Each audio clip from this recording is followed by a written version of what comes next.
Hi friends, welcome to SASIS world. நான் உங்க சசிரேகா. இன்னைக்கு நான் வீடியோ பார்க்க போறேன்னு பாத்தீங்கன்னா கம்பு தோசை எப்படி செய்யறதுன்னு தான் பார்க்க போறோம். பிகாஸ் நிறைய பேர் வந்து ஆபீஸ் கோயர்ஸா இருக்காங்க. அதுக்கு அப்புறம் அவங்களுக்கு நிறைய வேலைகள் இருக்கு. குழந்தைகளை பார்த்துக்கணும். ஏன் கம்பு தோசை அந்த மாதிரி எல்லாம் சாப்பிடணும் அப்படின்னாக்கா நம்மளுடைய ஹெல்த்தை வந்து நம்ம இப்போத்துலேருந்தே பார்த்துக்கணும். ஒரு 30+ மேலே 27+ மேலே வந்து நிறைய நோய்கள் வருது. ஸோ ப்ளீஸ் இந்த மாதிரி வந்து கம்பு கேழ்வரகு அந்த மாதிரியெல்லாம் வந்து நீங்கள் ஷிஃப்ட் ஆனால் சூப்பராக இருக்கும். நம்மளுக்கு நோய்கள் வந்து வராமல் தடுக்கலாம். இந்த முட்டி வலி பாதம் மீங்கிறது ஸோ இந்த மாதிரி விஷயங்களெல்லாம் வந்து நம்ம தடுக்கலாம். வாங்க அந்த கம்பு தோசை ரொம்ப ஈஸியாக எப்படி பண்ணலான்னு பார்க்கலாம். இட்லி மாவு இருந்தால் போதும், நமக்கு கொஞ்சோண்டு நம்ம கம்புடைய அளவு மட்டும் ஜாஸ்தியாக போகிறோம். வாங்க அதை எப்படி செய்யலான்னு பார்க்கலாம். பார்த்தீங்கன்னா இது நைட்டே ஊற வச்சுட்டு இப்போ வந்து நான் அரைக்க போகிறேன். நான் ஆஃப்டர்நூன் லஞ்சுக்கு வந்திருக்கேன். ஸோ இதை வந்து நான் இப்போ கிரைண்ட் பண்ணி எடுத்துக்க போகிறேன்.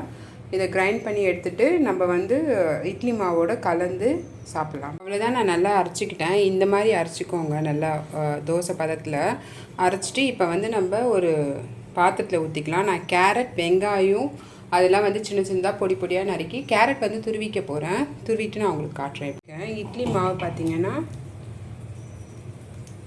1 2 3 அவ்வளோதான். இதை நல்லா நம்ம வந்து கலக்கிட்டு உப்பு போட்டுக்கலாம். இப்போ வெங்காயம் பச்சை மிளகா அதெல்லாமும் மிக்ஸ் பண்ணிக்கலாம். இப்போ வந்து இது தோசை பதத்துக்கு வந்துடுச்சு. இது வந்து ஆஃபீஸ் கோயர்ஸ் எல்லாருமே வந்து சிம்பிளாக ஈஸியாக பண்ணலாம், ஹெல்த்தியாகவும் சாப்பிட்லாம். தவா பார்த்தீங்கன்னா சூடு ஏறுறதுக்குள்ளாரையும் நம்ம வந்து கேரட் அதுக்கப்புறமா வெங்காயம் பச்சை மிளகா இது எல்லாமே பண்ணிக்கலாம், கட் பண்ணிக்கலாம். 1/2 வெங்காயம் எடுத்திருக்கேன், அதை சின்ன சின்னதாக அப்படி துருவிக்கோங்க. துருவிட்டு அதுக்கப்புறம் நான் ஒரு கேரட் எடுத்திருக்கேன், இதையும் நான் இப்போ துருவ போகிறேன். அவ்வளோதான். நான் இப்போ ஒரு பச்சை மிளகா போட்டிருக்கேன், கேரட் வந்து ஒரு கேரட் வச்சுருக்கேன், 1/2 வெங்காயம் வச்சுருக்கேன். இதை வந்து நான் அப்படியே இந்த பேட்டரில் மிக்ஸ் பண்ணிக்கிறேன். அப்புறம் கொஞ்சோண்டு சால்ட் போட்டுக்கோங்க.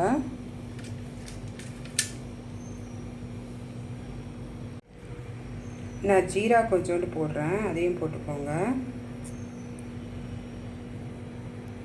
அவ்வளோதான், இப்போ நமக்கு தோசை ரெடி ஆயிடுச்சு. இந்த கேரட் எல்லாம் கொஞ்சம் கொஞ்சம் கலர் சூப்பராக இருக்குது. இது வந்து பார்த்தீங்கன்னா நீங்கள் நைட்டுக்கு ஒரு 2 தோசை வேணும்னா நீங்கள் இது பண்ணி சாப்பிட்லாம், சுட்டு சாப்பிட்லாம். இது பார்த்தீங்கன்னா ரொம்ப ரொம்ப ஹெல்த் வைஸில் வந்து சூப்பராக இருக்கும், உங்களுக்கு ரொம்ப நல்லது. உங்களுக்கு வந்து அஜீர்ணுக்கு அந்த மாதிரியெல்லாம் இருக்காது. ஓவராக ஆயில் மட்டும் போட்டுறாதீங்க. இது வந்து சூப்பராக இருக்கும். இந்த தோசை சாப்பிட்றதுக்கும் டேஸ்ட்டும் நான் வந்து பார்த்திங்கன்னா ஒரு 2 தோசை சாப்பிட போகிறேன். ஸோ 2 தோசை இப்போ சாப்பிட்டுட்டு அப்புறம் நைட்டுக்கு ஒரு 2 தோசை சாப்பிடுவேன். இல்லை ஈவினிங் இல்லை, நான் ஒரு 7 o'clock சாப்பிட்டு முடிச்சிடுவேன். ஸோ அதனால் எனக்கு இந்த 2 தோசை போதும். இது கூட அவ்வளோதான். இது நல்லா வேகட்டும். நீங்கள் மூடி போட்டு வச்சு சமைக்கிறதா இருந்தாலும் சமைக்கலாம். நான் வந்து எப்போவுமே இட்லியை தான் வந்து மூடியை வச்சுப்பேன், இட்லி குண்டாவை. ஸோ அதனால் அது நல்லா வந்து வேகட்டும். அவ்வளோதான், தோசை வந்து சூப்பராக ரெடி ஆகிடுச்சு. இதுக்கு நம்ம சட்னி வச்சுட்டு சாப்பிட்டு பார்க்கலாம். இதுதான் நமக்கு சூப்பரான சட்னி வந்து ரெடி ஆகிடுச்சு, தோசையும் ரெடி ஆகிடுச்சு. இது பார்த்திங்கன்னா வெங்காயம் காஞ்ச மிளகா அதுக்கப்புறம் கொஞ்சோண்டு மிளகு அதுக்கப்புறமா உளுத்தம்பருப்பு, ஸோ அதெல்லாம் வந்து நல்லா வதக்கிட்டு தக்காளி கொஞ்சம் போட்டுட்டு புதினா கொத்தமல்லி எல்லாம் போட்டுட்டு, புதினா போடல கொத்தமல்லி மட்டும் போட்டேன், கருவேப்பிலை கொஞ்சம் போட்டேன்.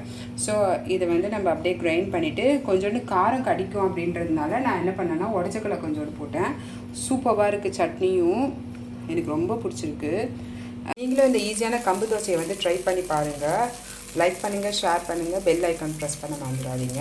வெயிட் லாஸ்க்கு இது ரொம்ப ரொம்ப யூஸ்ஃபுல்லாக இருக்கும். இதை ட்ரை பண்ணி பாருங்கள்.